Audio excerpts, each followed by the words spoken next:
নমস্কার, সমাজ স্পেশাল কিচেনে আপনাদের স্বাগত। আজকে আমি কুমড়ো দিয়ে রুই মাছের রেসিপি দেখাবো। চলুন কি কি দিচ্ছি দেখে নিন। আচ্ছা, এটা হচ্ছে পেঁয়াজ কুচো, এটা হচ্ছে পেঁয়াজ একটু বড় বড় করে কাটা আছে, এটা বাটবো, পেস্ট করব। এটা হচ্ছে কাঁচা লঙ্কা কুচি, এটা হচ্ছে গ্রেট করা কুমড়ো, এটা হচ্ছে টমেটো কুচি, এটা ফোড়নের জন্য শুকনো লঙ্কা, এটা হচ্ছে ধনেপাতা কুচি, এটা হচ্ছে নুন, এটা হচ্ছে নারকেলের দুধ, এটা হচ্ছে চিনি, এটা হচ্ছে কাজু, আর এটা হচ্ছে জিরে গুঁড়ো, এটা হচ্ছে ধনে গুঁড়ো, এটা হচ্ছে কাশ্মীরি লঙ্কা গুঁড়ো। আর এই কাজুটা আমি পেস্ট করে নেবো। এটা হচ্ছে নুন হলুদ মাখিয়ে আমি মাছটা রেখেছি, এবার এটাকে ভাজবো। এবার আমি এতে তেলটা দিয়ে দিলাম, এবার তেলটা গরম হয়ে গেছে, এবার আমি এতে মাছগুলো দিচ্ছি।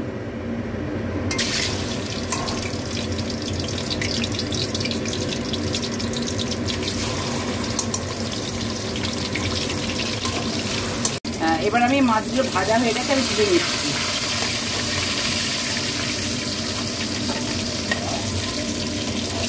এরকম ভাবে আমি সব মাছগুলো ভেজে নিচ্ছি। আচ্ছা, এই তেলের মধ্যে আমি দিলাম, মাছ ভাজার তেলে আমি দিলাম শুকনো লঙ্কা পুরো, তারপরে দিলাম পেঁয়াজ কুচি,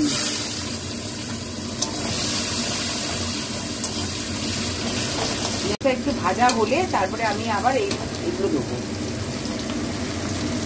এবার আমি দিচ্ছি পেঁয়াজ বাটা,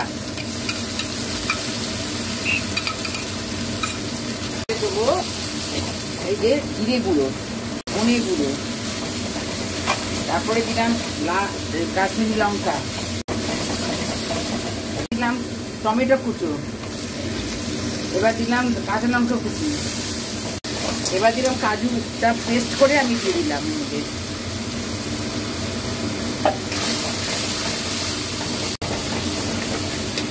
চিনি দিয়ে কিছুক্ষণ কষে নেবো, চিনি দিয়ে কিছুক্ষণ কষে নিলাম। আচ্ছা, এবার আমি দিলাম এই কুমড়ো গ্রেট করাটা দিয়ে দিলাম। এটা এবার পরিমাণ মতো নুন দিয়ে দিলাম,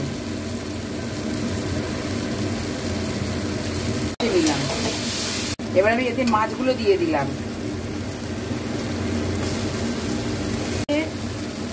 নারকেলের দুধটা দিয়ে দিলাম। এবার নারকেলের দুধ দিয়ে এটা ফুটবে। এবার আমার এটা হয়ে গেছে, এতে আমি ধনেপাতা ছড়িয়ে দিয়ে নামিয়ে নেব।